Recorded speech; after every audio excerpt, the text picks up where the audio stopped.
Hi అండి. Welcome to Anu style corner. ఈ వేసవికాలంలో చల్లగా అలాగే టేస్టీగా హెల్తీగా తినాలంటే ఈ కస్టర్డ్ చాలా బాగుంటుందండి. చాలా ఈజీ ప్రాసెస్లో చేసుకోవచ్చు.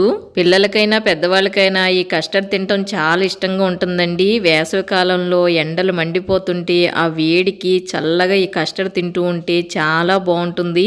కస్టర్డ్ని ఈజీగా చేసుకుని టేస్టీగా తినాలంటే దీని ప్రాసెస్ ఏంటో చూసేద్దాం వచ్చేయండి. కస్టర్డ్ పౌడరు కిరాణా షాపుల్లోనే సూపర్ మార్కెట్లోని దొరుకుతుందండి. ముందుగా ఆ పౌడర్ ప్యాకెట్ తెచ్చుకొని ఇంట్లో ఉంచుకోండి. ఇది చేయడం కోసం హాఫ్ లీటర్ క్రీమ్ తో ఉన్న పాలు తీసుకోవాలండి. ఫుల్ క్రీమ్ మిల్క్ చాలా బాగుంటుంది దీనికోసం. కస్టర్డ్ పౌడర్ ఏ కంపెనీ అయినా పర్వాలేదండి, మీకు నచ్చిన కంపెనీ తీసుకోండి.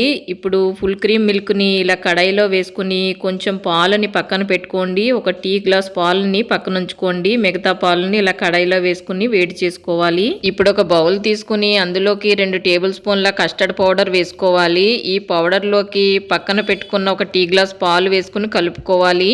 పాలు వేసిన తర్వాత ఉండలు లేకుండా బాగా కలుపుకోవాలండి. ఉండలు ఉంటే మాత్రం పాలల్లో వేసినప్పుడు ఉండ కట్టేస్తుంది. అందుకని ముందుగానే ఈ పాలల్లో కస్టర్డ్ పౌడర్ ఉండలు లేకుండా బాగా కలుపుకొని మిక్స్ చేసుకుని ఉంచుకోండి. కస్టర్డ్ చేసినప్పుడు ఇదే ఇంపార్టెంట్ అండి. ఉండలు లేకుండా పాలల్లో పౌడర్ బాగా కలిసిలా కలుపుకోవాలి. మరిగే పాలల్లో ఈ మిశ్రమాన్ని వేసినప్పుడు కూడా గరిటెతో కలుపుతూనే వేయాలి. అలా వేయడం వలన ఉండలు కట్టకుండా ఉంటుంది. కలపకుండా వదిలేస్తే ఉండలు కట్టేస్తుంది. కస్టర్డ్ కూడా సరిగా రాదు. చూడండి పాలు కూడా మరుగుతున్నాయి. ఇప్పుడు 4 టేబుల్ స్పూన్ల పంచదార వేసుకోవాలండి. ఇందులో 4 టేబుల్ స్పూన్ల పంచదార కరెక్ట్గా సరిపోతుంది. ఇంకా తీపి ఎక్కువ తినేవారైతే ఇంకో టేబుల్ స్పూన్ వేసుకోండి. పాలల్లో పంచదార వేసిన తర్వాత ఇలా గరిటెతో కలుపుతూ ఉంటే పంచదార తొందరగా కరిగిపోతుంది. పంచదార కరిగిన తర్వాత పాలల్లో మిక్స్ చేసుకున్న కస్టర్డ్ పౌడర్ ఉంది కదండి, ఆ మిశ్రమాన్ని ఇందులో వేసేసుకోవాలి. కస్టర్డ్ మిశ్రమాన్ని పాలల్లో వేసిన తర్వాత గరిటెతో కలుపుతూ ఉండండి. కలపకపోతే ఉండలు కట్టేస్తుంది. కలుపుతూనే ఉండాలి. ఈ విధంగా గరిటెతో కలుపుతూనే ఉండండి. స్టవ్ సిమ్లో పెట్టుకుని ఈ ప్రాసెస్ అంతా చేసుకోండి. ఒక 5 మినిట్స్ ఇలా మరిగితే సరిపోతుంది. 5 మినిట్స్ తర్వాత చూడండి చక్కగా అయిపోయినాయి కదా పాలు. ఇంక ఈ టైంలో స్టవ్ ఆపేయండి. స్టవ్ ఆపేసిన తర్వాత కూడా దీన్ని అప్పుడప్పుడు కలుపుతూ ఉండండి, లేదంటే పైన తొరకలా కట్టేస్తుంది. అది మనం తినేటప్పుడు ఉండలుండల కింద బాగుండదనమాట. అందుకని అప్పుడప్పుడు ఇలా గరిటెతో కలుపుకుంటూ ఉండాలి. కస్టర్డ్ మిశ్రమం బాగా చల్లారిన తర్వాత దీన్ని ఒక బౌల్లో వేసుకుని నార్మల్ ఫ్రిడ్జ్లో పెట్టుకోండి. ఒక 3-4 అవర్స్ పాటు నార్మల్ ఫ్రిడ్జ్లో పెట్టుకుంటే కూలింగ్ కరెక్ట్గా సరిపోతుంది. డీప్ ఫ్రిడ్జ్లో పెట్టకూడదు.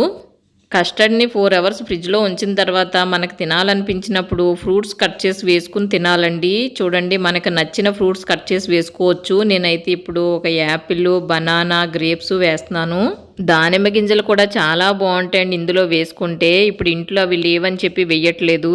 ఏ ఫ్రూట్స్ ఉన్నా లేకపోయినా బనానా మాత్రం కంపల్సరీ వేస్తానండి నేను. ఈ కస్టర్డ్లోకి బనానా చాలా బాగుంటుంది తినేటప్పుడు. ఈ విధంగా మనకు కావాల్సిన సైజుల్లో ఫ్రూట్స్ అన్నీ కట్ చేసుకున్న తర్వాత ఇప్పుడు ఫ్రిడ్జ్లోంచి కస్టర్డ్ తీసుకుని ఫ్రూట్స్ అన్ని అందులో వేసి మిక్స్ చేసుకోవాలి. ఈ విధంగా మిక్స్ చేసిన తర్వాత ఇంకా సర్వ్ చేసుకోవడమేనండి. చాలా టేస్టీగా ఉంటుందండి కస్టర్డ్. మీరు మాత్రం తప్పకుండా ఒకసారి ట్రై చేయండి. మీ ఇంట్లో వాళ్ళందరికీ సర్వ్ చేయండి. చాలా ఇష్టంగా తింటారు. మీకు ఈ వీడియో నచ్చితే లైక్ చేయండి, షేర్ చేయండి. అలాగే మా ఛానల్ని సబ్స్క్రైబ్ చేసుకోండి. మరో మంచి వీడియోతో మళ్ళీ కలుద్దాము. Thank you for watching.